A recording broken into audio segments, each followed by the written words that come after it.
Hello everyone, I hope you're doing well. In this video I'll be doing an overview and showcase of the AEW class-like spell and equipment mods. You may have seen these before, like AEW's Library, the Lightning Assassin, Hellwalker, Moon Watcher, Dimension Breaker, and Noxmonger here. I'll be breaking out all of these here, showing off the different abilities and spells and items that come with these mods. So you can summon this into your tutorial chest here. So here's all the different loot boxes, and I'll first start off with the Hellwalker here, as this is the most requested one. But I'll be covering all of these here. Now, I have been having issues with the Lightning Assassin Grandmaster kit. For some reason, I can't get the actual items to appear. I have been trying relentlessly, but there's 95 different versions of this mod through different updates, so I think there's something broken there. I don't know what's happening, but we'll first start off, I guess, with the Hellwalker Monarch loot here. So what happens is you get different potions, which can give you different abilities here. Some of them aren't fully developed as of yet. So like the Diabolist there and the Pyromancer. It also has notes to help explain some of the things that come with this. And then it also comes with an arsenal coming with different weapons. So you can see here the Hellwalker Monarch's Flame Katana, doing 1d6 of fire damage in addition to additional 1d8 of fire damage. Once enhanced with heat, the Infernal Embers will be revealed and released upon the enemies in combat. And whenever you're in your pre-invasion pose in combat, your next weapon attack grants the Shinobi Memento. And when you kill a hostile creature with this weapon, you get pre-invasion pose for 3 turns, which I'll show you off in this in a minute here. And you also get the Forced Battle Axe. So once you drink the potion here, this is going to give you some different abilities. So this gives you the ability to summon the Hellwalker Monarch set. So then you go ahead here, cool animations. Yeah. And then you got the item here. So this lasts for 10 turns. So you want to take all of these out. So there's the different swords that you get, the helmet. I'll put all this stuff on and then showcase that there. And then it also comes with dyes. So that's what it looks like. And then I'll put on the Inferno red and black. This really is a all-in-one. So yeah, the dye itself looks incredible too. So that's what that looks like there. And into the gear, it'll last for 10 turns. So you can put it in turn-based mode if you want to grab everything there. But this gives you magical and non-magical dark vision, +1 initiative and +1 acrobatics. Non-magical dark vision is huge. +1 to attack rolls with melee weapons when against creatures that have hellfire or burning on them. With the K period, you get advantage on attack rolls against burning targets and a +1 to saving throws, and you don't provoke opportunity attacks. The armor here gives you the Hellwalker. It has 3 features, can only possess 1 at a time. And whenever you deal fire damage in combat, the target must succeed a Constitution saving throw or become burned for a turn. And the heavy armor is forged for a fallen piece of Tempest armor, and this radiates with the heats of war. So yeah, you got your special form with that Hellwalker. And then you also have the gloves here, gives a +2 bonus to dexterity, and the number you need to roll a critical hit is reduced by 1 if the target is burning. And then also you get the boots here with when you have heat, you deal force, and when you deal force damage, you gain momentum for 1 turn. And while you have heat, double the jump distance and gain 1 momentum per turn. So that gives you an extra 1.5 meters movement speed. With these swords here, they deal additional fire damage and force damage, which will ignore resistances. Once enhanced with heat, the Infernal Embers will be revealed and released upon enemies in combat. Immediately gain 2 heat at the start of combat, while under the heat feature gains 1 extra per turn. And when enemies attack this creature in combat, has a chance to block its movement and reaction for 3 turns. So I'll show off what this looks like if you were to get into a fight. So right beside my head here, you can see the Flaming Strike and the Flaming Cleave attack. This one will hit in a large area of effect versus the Flaming Strike just hits 1 single target there. And yeah, it's got that cool unyielding flame and got that appearance there. Again, you got your momentum stacks building up, and we got 6 stacks of heat, which will further increase the different attacks there. So you get Flaming Advance, Flaming Rush, and immunity to burning, so you don't get hurt by that. But you can see, since we got our flame stacked up, we now got our Flaming Rush ability, so we can go ahead there with another attack. Boom. And then we become the Ascended Fiend. So this gives us a +2 to armor class, gain immunity to fire damage, vulnerable to cold, melee attacks, will receive the Hellfire for 1 turn, ignore resistance on fire damage, and Forced Conduit. Gain 2 Forced Conduits when you do force damage. So there's a lot there. You also have the Hellish Retrogress, lose 9 meters of movement speed and release the power to Hellwalker within 2 meters to restore the heat. So you can do that there. Big burn. And yeah, then we go back to basically square one. We can do our Flaming Smite again. Bonk.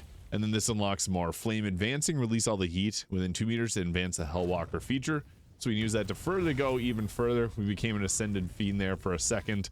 Yeah. Flash forward in the line to create Hellfire on all targets, so you can move around here doing extra fire damage. And then we come into our pre-invasion pose, which allows us to do the Hellish Invasion. So as you do these attacks, you unlock more attacks, and it's a very cool way of going about it. Boom, there we go. We beat that creature down, but you can see there, you get so many different abilities whenever you're going about this. You can light the ground on fire, acid pours out. Yeah, there's so much going on with this. And I think it's really cool because as you continue to attack, you get more and more abilities. And very clearly, you're about fire with this. So yeah, that's really, really nice. Next, the moon is watching with the Moon Watcher Luminary loot. So this comes with the hand crossbow. The Moon Watcher's hand crossbow is legendary. And this is made for their wife. I think that's really cool. So yeah, there's the hand crossbow. It looks awesome with that yellow glow to it. And in addition to this, we also have the Moon Watcher Luminary Warhorn. There's some other ones there that will be coming soon. So this again will give you the ability to summon in the items here. So you can go with that. It's bound to your character. So boom, summon it in. And this one will automatically equip itself on you, so it's pushed out all the Hellwalker ones. So we now have the crossbows in hand. We got our sword, we got our shield, and then we got all the pieces of equipment here. So this one will, targeting foes and allies, can target an additional creature twice. So basically the battle cantrip from the Gemini gloves. Ranged spell attacks are made as melee attacks. So this gives you the Daredevil gloves ability and a +2 bonus to Constitution saving throws, which is huge. Should you choose a Moon Watcher Adjudicator, utilize the power of the moon, light or moon shadow, and deals radiant or necrotic damage depending on your choice. This will deal additional equal to your wisdom modifier. And moon adjudicators, medium armor is blessed with a progressive protection from Selune with progressive protection, which you'll see. It's a mouthful. Moon Watcher's gloves gain bonus to wisdom +1, and when you roll a 1 or 2 for damage die, you re-roll those die.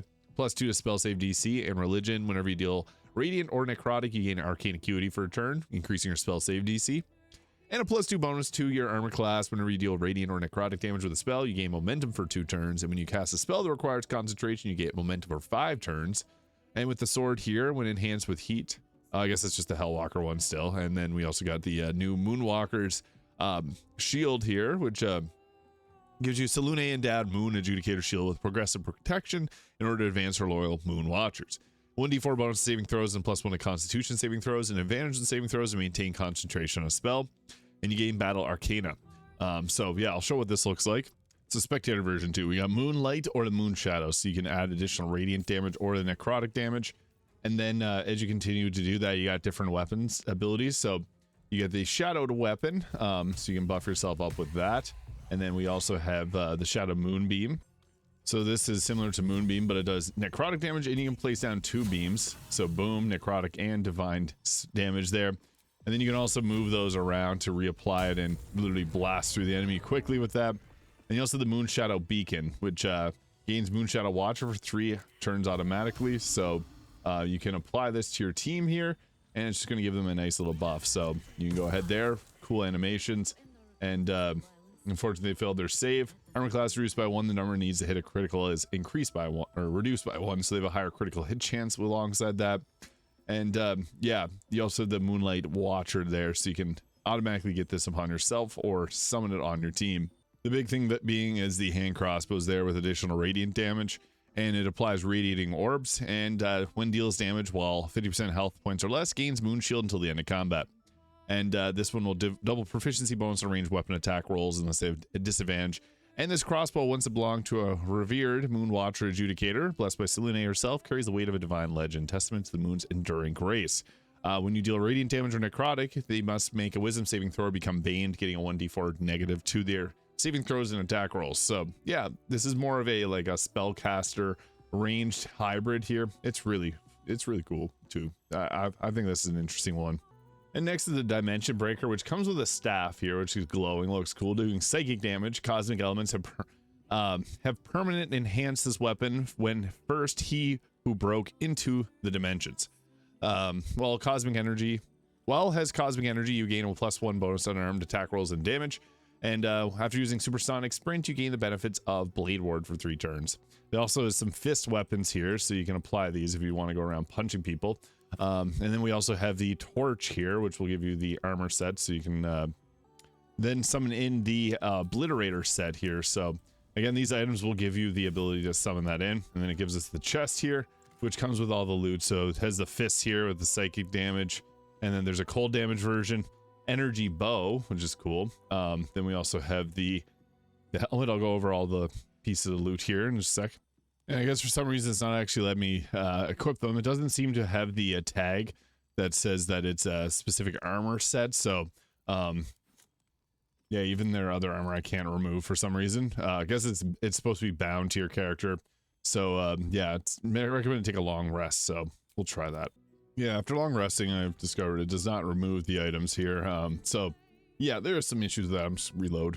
All right, so I figured it out. It's weird because there's no clothing tag. So you can summon it in through the chest and then equip it to your character, and unequipping it can work too. It's a little bit buggy though. But this gives a +1 bonus initiative and dark vision, while the wearer has cosmic energy or galactic energy. After casting dimensional spells in combat, unlocks the dimensional elevation as a bonus action. The cloth here gives you the dimension breaker's powers enhanced while they have cosmic energy or galactic energy. I'll show this off in combat. Same with the cloak here. Gain 30 temporary health points whenever you dash or take a similar action. +1 to spell save DC. Whenever you deal psychic or cold damage, increases this duration of supersonic momentum for 1 turn. And while you have supersonic momentum, the number you need to roll a critical hit, well, attacking is reduced by 1.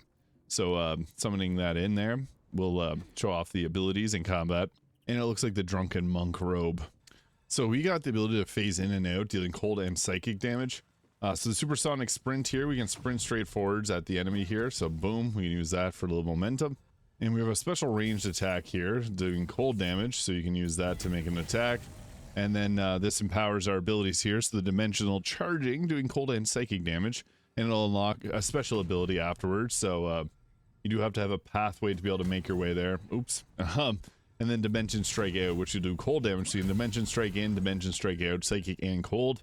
We also have the dimensional chaos transferred into the dimension form here, so you can your 3 attacks there, boom, cold infusion, mental fatigue applied to the enemy.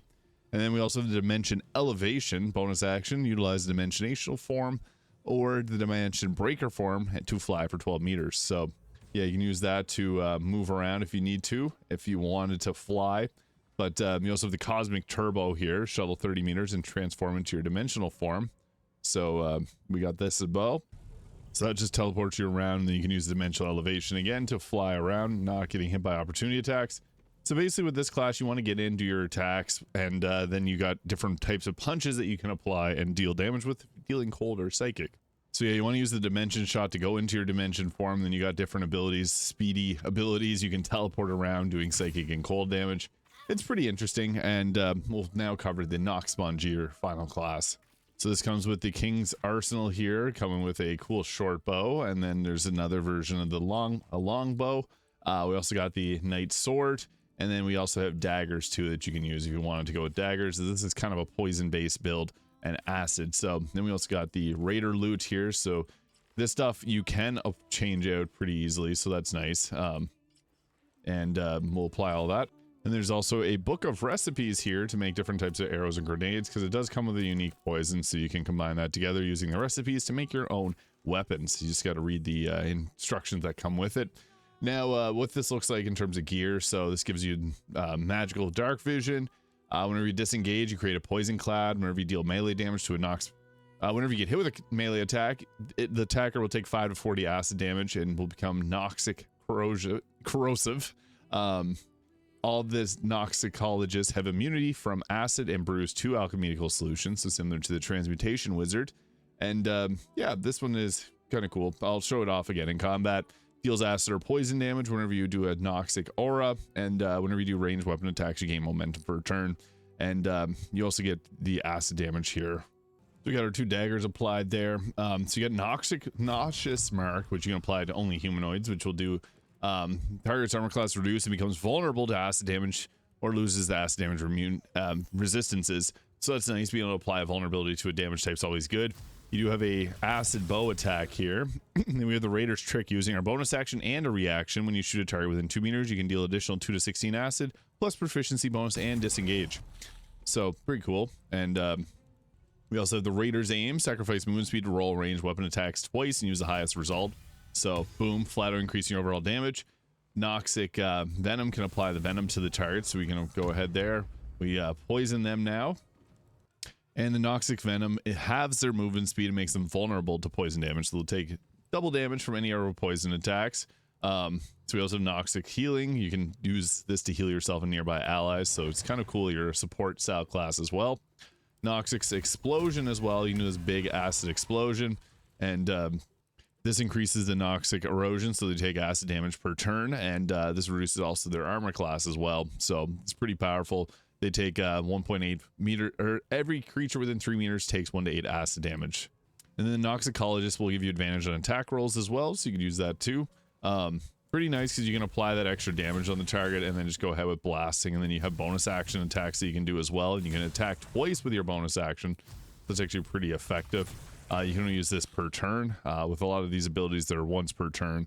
But with the daggers, they deal straight up poison damage, so that's going to be doubled, which is actually really effective because you can see there, bonus action doing 32 damage is pretty crazy. So yeah, that is all the different AW mods. Unfortunately, the Lightning Assassin one is giving me some issues. Yeah, I tried my best to cover those there. I've been waiting on doing this video for a while, as it's been requested a few times, and I was trying to wrap my head around it. It is a little bit confusing, but if one of these does sound interesting to you, I'd recommend just trying it out. Stick to one of them, because as you can see, if you swap between them, there is some issues that pop up. Just be mindful, some of the wording on it is a little bit difficult. That's why I kind of struggle with some of the reading. Tried my best there, but let me know your thoughts on this in the comments. Hit the subscribe button below if you haven't already, and I'll see you all in the next video.